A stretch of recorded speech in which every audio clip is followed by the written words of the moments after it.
सभी दोस्तों को नमस्कार। आज के इस वीडियो के माध्यम से हम बात करेंगे जुलाई के महीने में कौन सी ऐसी चुनिंदा सब्जियां हैं जिनको यदि आप लगाते हैं तो आने वाले दिनों में मार्केट में उसके रेट बहुत शानदार मिलते हैं, अच्छे मिलते हैं, जिससे आपको प्रति एकड़ मुनाफा बहुत अच्छा होता है। तो बारिश का सीज़न चालू हो जाता है तो कुछ किसान भाई हमारे परंपरागत खेती करते हैं, कुछ सब्जियां लगाते हैं और कुछ किसान भाई हमारे दोनों करते हैं। तो यदि आपके खेत में पानी भरने की समस्या है तो उस खेत में आपको सब्जी वर्गीय फसलों की खेती नहीं करना चाहिए, क्योंकि सब्जी वर्गीय फसलें वाटर लॉगिंग के प्रति सेंसिटिव होती हैं, जल्दी ख़राब हो जाती हैं। इसलिए आपको ध्यान रखना चाहिए कि उस खेत में आपको धान है या कोई और अन्य अनाज वर्गीय फसलों की खेती करनी चाहिए किसान भाइयों। यदि हम बात करें परंपरागत खेती की, तो यदि आपके खेत में पानी भरने की समस्या है तो सबसे पहले तो आपको पानी को निकाल देना है और उसके बाद फिर मक्का है, बाजरा है, सोयाबीन है और इनकी जो बुआई है वो आप कर सकते हैं। और यदि आप इनकी बुआई कर देते हैं तो उस खेत में आपका उत्पादन अच्छा मिलता है। इसके अलावा यदि आप सब्जी वर्गीय फसलों की खेती करते हैं तो आपको उत्तम जल निकास वाले खेत का चुनाव करना चाहिए जहां पानी भरने की समस्या न हो। दूसरी बात, आपको अच्छी तरह से पानी निकालने के बाद खेत की तैयारी करना चाहिए और उसके बाद फिर सब्जी वर्गीय फसलों की बुआई करना चाहिए किसान भाइयों। सबसे पहले आपको खेत की ठीक तरीके से तैयारी करना चाहिए किसी भी फसल को बोने से पहले, और ये ध्यान रखना चाहिए जब तक आपका खेत तैयार नहीं हुआ है तब तक आपको बुआई नहीं करना चाहिए। उससे बरसात के सीजन में अंकुरण में समस्या आती है, अंकुरण नहीं होता है प्रॉपर। इसलिए आपको खेत की तैयारी करते समय सबसे पहले 2 से 3 ट्रॉली प्रति एकड़ अच्छी पची हुई सड़ी हुई गोबर की खाद मिलानी चाहिए। और गोबर की खाद यदि आपके पास उपलब्ध है तो ठीक है, अच्छी बात है। यदि नहीं है तो आप वर्मी कंपोस्ट की जो मात्रा है उसको आप गोबर की खाद की जगह ले सकते हैं, वर्मी कंपोस्ट ले सकते हैं। इसके अलावा आपको फर्टिलाइज़र के रूप में, रासायनिक के रूप में आपको DAP डाई अमोनियम फास्फेट लेना है 35 से 50 किलोग्राम के बीच में। और इसके साथ साथ आपको म्यूरेट ऑफ पोटास भी लेना है, क्योंकि इससे ग्रोथ अच्छी होती है। सिंगल सुपर फास्फेट आपको 100 किलोग्राम लेना है, यूरिया 20 किलोग्राम लेना है और इनको आपको खेत में म्यूरेट ऑफ पोटास 30 से 35 किलोग्राम। इसके अलावा आपके खेत में दीमक की समस्या होती है, वाइट ग्रब की समस्या होती है जो पौधे की जड़ों को काट देते हैं, तो इनके लिए आपको फंजीसाइड, इंसेक्टिसाइड का उपयोग करना चाहिए किसान भाइयों। जब आप खेत की तैयारी कर रहे हों उस समय तो इसके लिए साफ फंजीसाइड आता है, बाविस्टीन आता है और इसके अलावा फोरेट टेंजी के नाम से आता है, उसको भी आप ले सकते हैं। तो इनको यदि आप रीजेंट दानेदार आता है दीमक के लिए, सबसे बेस्ट काम करता है ये रीजेंट दानेदार, तो इसका आप ले सकते हैं। फोरेट टेंजी ले सकते हैं। इनकी जो मात्रा है वो 3 से लेकर 5 किलोग्राम 1 एकड़ के लिए पर्याप्त होती है किसान भाइयों। इन सभी को मिलाने के बाद आप ठीक तरीके से खेत की जुताई कर दें, 2 से 3 जुताई करें और पाटर लगाकर खेत को समतल कर लें, एकदम रेडी कर लें बुआई के लिए। फिर आपको सब्जी वर्गीय फसलों की रोपाई करनी चाहिए। तो इसी क्रम में हम बात करते हैं नंबर 1 पर जो हमारी सब्जी है वो है फूल गोभी की खेती। बारिश के दिनों में फूल गोभी की खेती जिन किसान भाइयों को करना है वो इस बात का विशेष ध्यान रखें कि यदि आपने फ्लैट में फूल गोभी की ट्रांसप्लांटिंग कर दी है तो उसमें पानी भरेगा और ख़राब हो जाएंगे। इसके लिए आपको मेड़ बनाकर खेती करना चाहिए, क्योंकि मेड़ बनाने से आपको जो फूल गोभी की ग्रोथ है वो अच्छी देखने को मिलती है। इसके साथ साथ आपके पौधे पानी में भरने की वजह से गलते नहीं हैं। तो पिछले बार क्या हुआ था कि जिन किसान भाइयों ने फ्लैट में लगा दिया था उनकी फसल खराब हो गई थी। इसलिए हमारे किसान भाइयों को ध्यान रखना चाहिए कि मेड़ विधि से बेड बनाकर ही खेती करनी चाहिए। इसके लिए आपको विशेष रूप से जो दूरी है बेड से बेड की और वो 1.5 फीट रखनी चाहिए और एक ही सिंगल लाइन में आपको ट्रांसप्लांटिंग करना चाहिए। ऐसा नहीं कि आपने डबल में कर दी। और 1 एकड़ में 18,000 से 20,000 पौधे लगते हैं किसान भाइयों फूल गोभी के, तो इतनी आपको प्लांटिंग करना चाहिए। नर्सरी एकदम आपकी स्वस्थ होनी चाहिए, हेल्दी होना चाहिए। अब यदि आप मार्केट से नर्सरी खरीदते हैं तो कुछ लोग क्या करते हैं कि वो सघन नर्सरी बो देते हैं, ज़्यादा बीजों की मात्रा बो देते हैं, इससे आपका पौधा कमज़ोर होता है। नर्सरी आपको ध्यान रखना 25 से 30 दिन के ऊपर नहीं होना चाहिए, उससे अधिक की नहीं होना चाहिए। उससे क्योंकि मैच्योर्ड हो जाते हैं आपके पौधे और फिर उसकी जो ग्रोथ है वो स्टंटिंग होती है, अच्छी ग्रोथ नहीं होती है किसान भाइयों। इसलिए आपको नर्सरी का चुनाव सावधानी पूर्वक करना चाहिए। इसके अलावा फंगस जनित बीमारियां आती हैं तो उनका आपको सही समय पर स्प्रे करना चाहिए। इससे आपकी फसल हेल्दी रहती है और अच्छी उत्पादन मिलता है। हमारी दूसरी फसल है हरी प्याज की खेती। जी हाँ किसान भाइयों, यदि आप हरी प्याज की खेती करते हैं तो एक तो आपको बहुत कम समय में उत्पादन मिल जाता है, मार्केट में इसको आप बेच सकते हैं। और दूसरा, यदि आपने लाल प्याज की खेती की थी तो उसके रेट तो गारंटीड नहीं रहते हैं, लेकिन हरी प्याज यदि आप लगाते हैं बरसात के दिनों में, जुलाई के महीने में, तो उसके आपको 35 से 40 दिन में तैयार हो जाती है। और दूसरी बात, रेट भी आपको 35 से 40 रुपये प्रति किलोग्राम तक बड़े आराम से देखने को मिल जाते हैं। अब लगाने के लिए क्या करना है, यदि आपके पास कहीं छोटी बोल्टी मिल जाए प्याज की तो उसको आप लगा सकते हैं। उससे आपकी जो हरी प्याज है वो लगभग 30 से 35 दिन में निकल जाती है, तैयार हो जाती है। वहीं यदि आपके पास नर्सरी तैयार करने का समय हो तो आप नर्सरी तैयार करें। उसके बाद फिर आप स्वस्थ नर्सरी को 5 से 6 इंच की दूरी पर ट्रांसप्लांट करें। 5 से 6 इंच की दूरी इसलिए क्योंकि इसमें खेल होता है उसके वजन का, तो इसलिए आप यदि प्रॉपर दूरी पर उसको ट्रांसप्लांट करते हैं तो वो अच्छी ग्रोथ लेती है और उसका वजन अच्छा होता है। इसलिए आपको दूरी का विशेष ध्यान रखना चाहिए। और हरी प्याज की खेती यदि आप करते हैं तो 1 एकड़ से 4 लाख रुपए तक बड़े आराम से और कम समय में निकाल सकते हैं किसान भाइयों। इसके बाद हमारी अगली फसल है हरी मिर्च और शिमला मिर्च की खेती। अभी तक 2025 में हमने देखा जनवरी से लेकर जून के महीने तक शिमला मिर्च के जो रेट हैं, बाजार भाव हैं, वो कुछ खास नहीं मिले हैं। 25 रुपये 30 रुपये किलोग्राम से अधिक नहीं मिले हैं किसान भाइयों। और यदि आप जुलाई के महीने में इसकी खेती करते हैं मिर्च की, तो आप देखेंगे कि अगस्त में जो आपकी मिर्च निकलने वाली है उसके रेट अच्छे मिलने वाले हैं। आप हमारा ये वीडियो देख रहे हैं तो नोट कर लेना कि हमने आपको क्या बताया था और फिर आप चेक कर लेना। वैसे शिमला मिर्च के जो बाज़ार भाव हैं वो एवरेज देखने को मिले हैं, ज़्यादा डाउन नहीं हुए हैं, कम नहीं हुई है। तो शिमला मिर्च यदि आप लगाते हैं तो उसके बाज़ार भाव आपको अच्छे मिलने वाले हैं किसान भाइयों। तो इसलिए आप शिमला मिर्च की खेती और हरी मिर्च की खेती जुलाई के महीने में ज़रूर करें।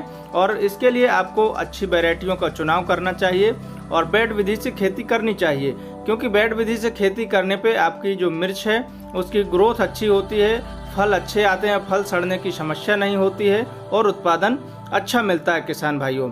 इसके बाद यदि हम बात करें अगली फसल की, वो है खीरा।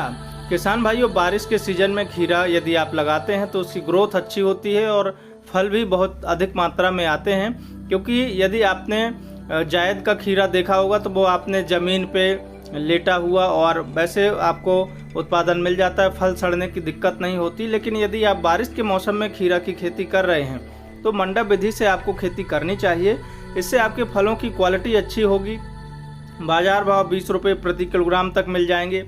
और इसके साथ साथ आप 2 से 3 लाख रुपए 1 एकड़ से बड़े आराम से कमा सकते हैं और आपको ज़्यादा लागत लगाने की आवश्यकता नहीं पड़ती है किसान भाइयों। इसके बाद जो हमारी अगली फसल है वो है बरसाती मूली की खेती।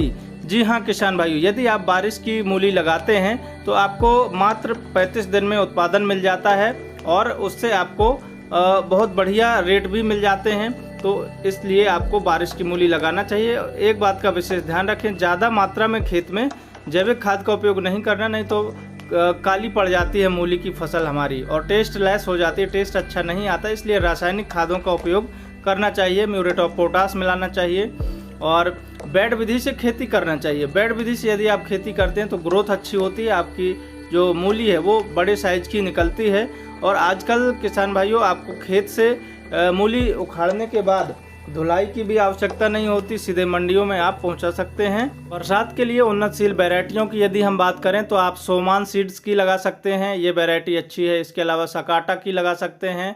इसके अलावा आप एक और वैरायटी है सिंजेंटा की, वो लगा सकते हैं, श्री राम की लगा सकते हैं। इन वैरायटियों को यदि लगाते हैं तो आपकी जो उत्पादन क्षमता है वो अन्य वैरायटियों की तुलना में अच्छी मिलती है। बाकी आपको अपने क्षेत्र, जलवायु और मौसम के अनुसार जो अच्छा उत्पादन देने वाली किस्म है उसका चुनाव करना चाहिए किसान भाइयों।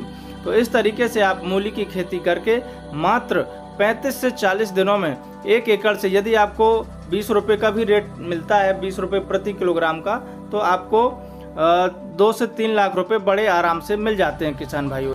हमारी अगली फसल है टमाटर की खेती। जी हाँ किसान भाइयों, टमाटर के जो दाम है वो जनवरी से लेकर जून के महीने तक अभी कोई खास मिले नहीं हैं। बहुत कम रेट टमाटर के इस साल रहे हैं। लेकिन यदि आप बारिश के सीज़न में टमाटर की नर्सरी जुलाई के महीने में तैयार करते हैं या जुलाई के महीने में ट्रांसप्लांटिंग करते हैं या अगस्त के महीने में ट्रांसप्लांटिंग करेंगे जुलाई में नर्सरी तैयार करके, तो वो आपको आने वाले दिनों में बहुत अच्छे रेट मिलने वाले हैं किसान भाइयों। आपने देखा होगा अभी 100 रुपये 125 रुपये प्रति कैरेट के हिसाब से टमाटर बिक रहा था, बहुत सस्ते रेट थे। लेकिन यदि अच्छा उत्पादन और अच्छा मुनाफा लेना चाहते हैं तो जुलाई के महीने में आपको टमाटर की फसल ज़रूर लगाना चाहिए। बारिश के सीज़न में एक समस्या आती है नेमेटोड की और इसके अलावा वायरस जनित बीमारियों की।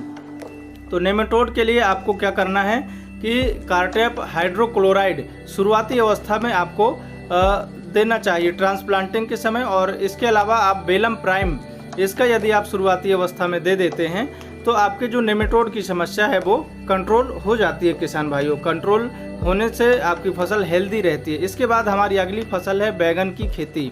जी हाँ किसान भाइयों, यदि आपने बैगन के रेट देखे हों तो अभी 15 से 20 रुपये प्रति किलोग्राम के रेट चल रहे हैं और आने वाले दिनों में इसके जो रेट हैं वो थोड़ा सा हाई हो सकते हैं। तो आप बैंगन की जो फसल है वो जुलाई के महीने में लगा सकते हैं। इसके लिए आपको सूट बोरर और फ्रूट बोरर इसको कंट्रोल समय पर ज़रूर करना चाहिए, नहीं तो आपकी फसल पूरी की पूरी ख़राब हो जाती है। और हमारे जो किसान भाई इसको कंट्रोल करना चाहते हैं तो कोराजेन है या इसके अलावा अन्य जो इंसेक्टिसाइड आते हैं उनका आपको समय रहते स्प्रे ज़रूर करना चाहिए। और कुछ किसान भाई लापरवाही कर देते हैं तो वो फसल ख़राब हो जाती है। इसके लिए आपको लंबा बैगन, गोल बैगन और कई जगह सफ़ेद बैगन की डिमांड रहती है, तो उसका आप चुनाव कर सकते हैं किसान भाइयों और अच्छा उत्पादन ले सकते हैं। इसके बाद बारिश के सीज़न में सबसे अच्छी फसल है करेला। करेला की यदि आप खेती करते हैं तो आपको उत्पादन भी अच्छा मिलता है। 50 रुपये प्रति किलोग्राम के हिसाब से रेट भी देखने को मिल जाते हैं, क्योंकि गर्मियों का जो करेला है उसका उत्पादन आपको मिला होगा लेकिन रेट उतने अच्छे नहीं मिले। लेकिन बारिश के सीज़न में उत्पादन भी अच्छा मिलता है, रेट भी अच्छा मिलता है। इसके लिए आप रूशन लगा सकते हैं, सिंजेंटा कंपनी की आती है वैरायटी, उसको लगा सकते हैं। और इसके अलावा आपके क्षेत्र में जिस वैरायटी की डिमांड ज़्यादा हो उसका आपको चुनाव करना चाहिए।